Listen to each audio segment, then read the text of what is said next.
Welcome everybody to Salesforce Live at Dreamforce. This is the first of our technical talks coming to you live from across the street from the DevZone.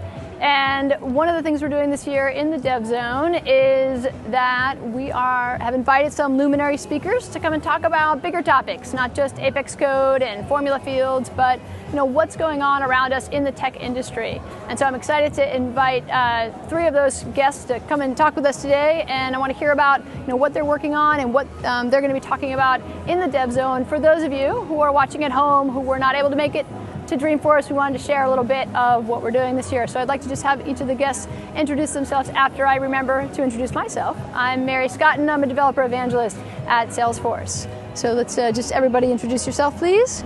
Hi, I'm really excited to be here, Mary. My name is Ashara Ekundayo. I'm the creative officer and co-founder at Impact Hub Oakland and the director of Omi Gallery there. All right, thank you so much for joining us. Thanks. My name is Estella Pyfrom. I am the founder and executive director for Estella's Brilliant Bus. And we take mobile technology into the neighborhood. Bus with a mission on a movement. Right on. My name is Cleo Prideforce from Brooklyn, New York, where I make hackathons at Kino Labs, and I'm a 2013 Ekron Green Fellow. All right. Well, I'm so thrilled that you all are joining me today, have this conversation, and that you're all able to present in the DevZone. And want to maybe talk a little bit about what you're going to be talking about in your presentations. Now, Ashara, you presented this morning, and you talked about radical inclusion at Impact Hub Oakland. Right. Tell me, what is radical inclusion, and why is that important at Impact Hub? Well, we actually have first of all, Impact Hub is part of a global network of co-working spaces and event venues. Each hub takes on the personality of the city and the founders. Our hub in Oakland happens to feel like Oakland. Doesn't feel like San Francisco, doesn't feel like Prague, doesn't feel like Oaxaca. It feels like Oakland. Mm-hmm. So radical inclusivity is one of the principles of which we founded our business on, and it's one of the ways in which we engage community, our members, folks coming from the outside, and each other. So it's a combination, really, of principles that say authenticity, beauty, fun, creativity, innovation, inspiration, all of that brings everyone to the table. Everyone's voice is valuable. And being really open and out front around conversations around creative, cultural, and economic equity is actually how we've built our business, our business model. So radical inclusivity is the overarching theme. Yeah, I mean, so I've been to Impact Hub, not just to get the t-shirt, but to two of the events that you've held, and the space just feels so welcoming. Yeah, thank you. And I love the energy there and the art and the programs that you're running. So I really appreciate that. Thank you. Sharing that with us. And you spoke this morning in the DevZone. How did that go? Was it fun? Was fun. It was super fun. I mean, what an amazing event this is. I've never seen anything like it at all. And so it was really super fun to be in the innovation zone and on the theater stage, and I got to present with my son. So I thought, let's mix it up a little bit and be diverse and bring a DJ. So that was really cool to have that little bit of hip hop energy to be the undercurrent of the presentation, and it was really good. I saw a few people. I saw them kind of feeling it. I liked it. Sort of like this DJ back here behind us. He's so killing it. we got some. Yeah. All right. Yeah. Thank you for the invitation. Sure. It's great. Sure. Well, the first event that I went to at Impact Hub Oakland happened to be run by Kino Labs, and Yes We Code is the hackathon for Black Male Achievement. Kalima, you want to tell us a little bit about that? Sure. So Kino Labs, we try to be a leading provider of inclusive hackathons, and we started off as a software development company, and then we decided that after the George Zimmerman verdict, that Silicon Valley needs to address the question: could an app have saved Trayvon Martin? And then that's what launched the first Black Male Achievement Hackathon, as well as partnering with Prince and Van Jones and Yes We Code to launch a hackathon at Essence Festival this year. We're launching 2 hackathons later this year and 8 hackathons next year. Mm-hmm. And so that's really important, that when you walk into a hackathon, you want to make sure that you see people there who not only look like you and come from where you come from, but can also share very similar experiences about what problems they want to solve, not just 3 a.m. pizza. Right, and that's what really struck me about the hack in Oakland was they weren't just, I'm going to build an app to order pizza on my watch. It was, I'm going to build an app to solve a problem in my community. And so, and Estella, I know you went to the Essence Hack with a few folks on your bus. Tell me about that. I did go to the Essence Festival for the first time. Not the first time, but the first time for this event. And I was excited because I was part of the first technology activity for the Essence, and I had an opportunity to participate in the first hackathon connected up with that. And we were really excited about it. We were pretty apprehensive about going because we weren't sure what was going to happen, but it turned out really, really well. Our girls won first, second, and third prize and runner-up. Wow. And the boys won first prize in their category. So they all came back saying, yay, we are happy that we participated. Technology is cool. Yes. Right. And is that what you're after, in kind of sparking that interest in technology in the kids who are, coming through either on the bus or in the hackathons? Well, we are interested in technology, but the main focus of the Brilliant Bus is to be able to provide technology in the underserved neighborhoods. So we specialize in taking learning to the neighborhoods because it helps bridge the gap between those who have and those who have not. But while we are there, we not only introduce them to technology and education, we're able to serve the community. So the Brilliant Bus is not just a bus with computers. It's a bus with a mission on a movement, and it keeps us moving. Yeah. We know that we are making a difference. Yeah. It's not a single-faceted challenge, right? So, are you interested in tech? But what are all the challenges about where you're coming from or what the barriers might be? I think about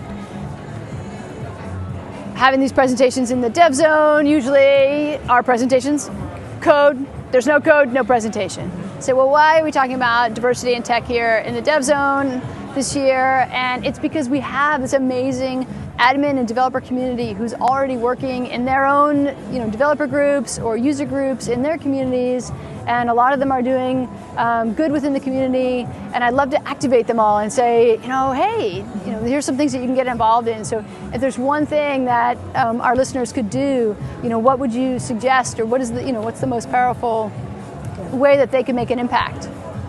Well, one thing that's really important is that, and that's something that Estella plugged in, which was community. We wouldn't have been able to hold the hackathons up to date if it wasn't for Ashara and Konda and the amazing team at Impact Hub Oakland. They were able to help us create a favorable environment for these kids. That when you look at the developer community, you're also looking at those who either had some early exposure through their parents or through their neighborhoods or schools to coding. And so the problem isn't just being able to teach these kids code, like Estella was saying. It's being able to convince their church leaders. It's being able to convince their teachers, be able to convince their mentors that this is a path, that STEM is a beneficial career path for them. And if they choose early, then they'll do much better in school and in their life. So now you just said STEM, which is science, technology, engineering, and math. It's quiz, but I've heard you say STEAM. What does that mean? Kalima knows I'm a total STEAM. All right, talk about STEAM. So I don't want to separate, and don't think we should separate art from this conversation around technology and tech innovation. One of the examples that I give a lot is actually the gamer industry, folks who create games, and all of the children and young and old folk who love to play the games, love to play them because they're realistic, because they're beautiful, because they have great music in them, because they're realistic, and an artist did that. Right. An artist worked on the team with the developers, with the coders to hack that. And so, when I think about the work that we do at Impact Hub Oakland, in addition to providing a really cool space and having really amazing events where we hope that there's intergenerational conversation happening, young folks, elder folks get to be in partnership with each other and convene, we also are looking at the community engagement through creative placemaking and through art making. So we don't separate the conversation of your creative energy from what you need to do to get done to be this great new social entrepreneur, or to sit there and hack. I mean, you are tapped into your creativity in order to be able to sit there and write lines and you're lines and lines of creating, code. Or building. if you're really great and you write a short amount of code and it does like an amazing amount of, things as well. And so, there's this opportunity for us to continue to encourage young people to be creative. And it's not, be a hacker, a developer, and not be an artist. It's really use this opportunity to build out the options around art inside of your work. Right, and so I think that's a key, at least what I've read about, trying to inspire kids. Yeah. Like, well, I just don't want to sit and code all day, and it doesn't seem interesting to me. And when you say, well, you can pair that with your passion. What are you excited about? And the Google has a website called Made with Code. Have you seen that? Where they have, their videos are saying, hey, I program, but I'm also a dancer, and here's how I put those two things together. And I think that's, one way to kind of get at the kids. Estella, when you go into a community, are the kids interested in tech, or are you selling tech, as a career or as a spark? The bus is, when I go into a community, the bus is like a carrot. And I know in these underserved communities, there are so many needs, and we are able to get in the communities and help assess the problem, and we are very good listeners. So we hear about all of the problems that they have, and we connect with people like Kalima and other people to help us with those problems. So we really get excited with that. We have a lot of partners all over the county. We have partners all over the nation, and together we join in focusing on the same mission. And we know that in these underserved communities, it's not just one problem or two problems, but many of them. And we don't glide into a community with the fancy bus to say, let's all do computers. We use that to get in there, but we work while we are in there. But we listen, and then we say, let's get together, and what are your greatest needs? And then we reach out to our partners to help. People ask me, being an older lady, how did you get into technology and why? And are you very good at it? Well, I don't have to be that good because I'm surrounded with people like Kalima and other people who can help me with those things that I'm not very good at. So with the help of what we are able to do and the help of our partners, we're able to do many, many, many things. And I think this is what blows people's mind. So we have partners from all over the nation. And our mission is to reach out to these communities, not just in the state of Florida, not just in the U.S., but around the world. And I'm a firm believer that, because someone said this, that every city in the United States and in the world could benefit from a brilliant bus. Brilliant bus. So that would be, we'd need more than one brilliant bus probably. We'd need maybe a few. Fleet. Like a fleet. Like maybe because we do many things with that bus. I want to get on the brilliant bus. So, and that's, we have listeners right now who are not in San Francisco here at the conference. They're all over the world. And so, part of this is, really want our developers to be thinking about, inclusion, right? When they go back to work, is there something, they can do in the workplace to make it more welcoming for everyone? Like how do you do that? I mean, there are lots of different ways. I mean, I think it starts with your own inner work, because you have to be willing to check yourself and say, okay, do I have some preconceived notions? Do I have some ideas around folks, whether they be a different color, a different race, if you believe in the construct of race, different educational level, whatever. Where can I find myself in their story? Because there's something in there for each of us. We have the opportunity what's that connection? What's that connection? To just start with that. And there was a really fun thing that happened this morning when I did my talk. The audio engineer, the tech engineer, said, oh, you know what? We have African-American ear things. And I said, what? I said, is that for girls with big cool earrings? And he laughed and he said, no, they're actually toned darker. And I said, how smart, how culturally competent of you to have that. He said, but I forgot to bring them and I should have brought one for you. But I actually didn't know that existed. And I just thought, you know what? Someone thought of that. I don't know if it was an artist, but someone thought of that. And I thought, what a great piece of technology. That's an innovation that is just a simple little thing offered up at a conference where it's like, oh, I know these have usually been light beige, but here's one that's dark brown. And I just thought that's a great example. That's something that Salesforce, initiated, and it's just great. I think it's great. It was thoughtful and mindful. Yeah, and I feel like that is the heart of it, and kind of getting to your own, as I was growing up and coming out and after college and going to different events, I see these layers of cultural awareness and cultural stumbling and learning, and having conversations about things like Band-Aids and the color of Band-Aids, and the fact that I can drive fast and not be super, super worried about being stopped. There are, we sort of start talking about all of those layers. So I feel like there's an awareness and about inclusion and about other people's experience that I think that's maybe the first step. And also checking your own bias, right? And that we all are carrying that. So, Kalima, what do you find, like when you start to work with the youth or put together a hackathon, or if you go into a community to a hackathon, what do you find there in terms of inclusion, or are you finding any barriers? Well, we're launching a hackathon for the My Brother's Keeper initiative in connection with the White House in Philadelphia, November 14th through the 16th. And we're launching a hackathon using our Ubuntu hack theme, which is inspired by Nelson Mandela and his legacy of South Africa, reconciliation. We're doing the same thing in Ferguson in a couple of weeks, November 1st. And with those hackathons and hackathons that we're doing next year in 2016, 2017, what's really important is that, I applaud the work of Ashara and Estella is because, Frederick Douglass said that once he learned how to read, he was no longer able to become a slave again. No one can make him a slave. And coding is a literacy of the 21st century. But the way we treat it, the way we teach it, I started a computer company when I was 16, but my heart is as an educator. And the way we approach coding is that, we give them a Webster unabridged dictionary and say, there you go, here, learn to read.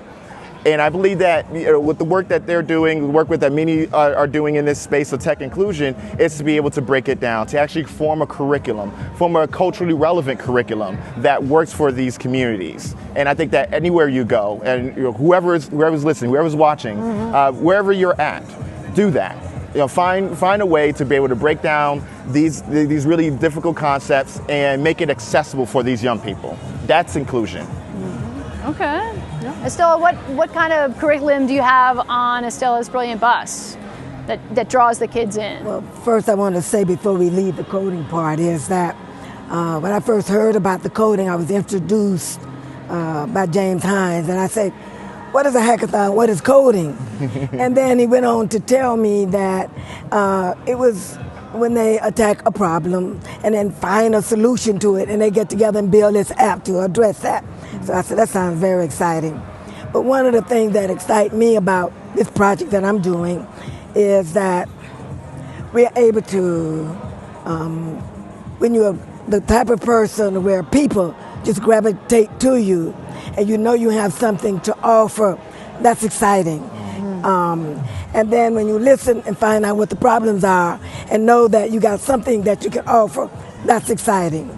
The other part that's exciting is that we don't have to grade our kids. We can serve adults, kids, no matter what their ethnic group is, no matter what age level or grade level they're on, we can serve them. And I think this is fascinating to most people. How do you serve, and how do you pick your kids, and how do you schedule them? Well, when we go into a neighborhood, we know exactly how long we're going to be there because we've already had that conversation ahead of time.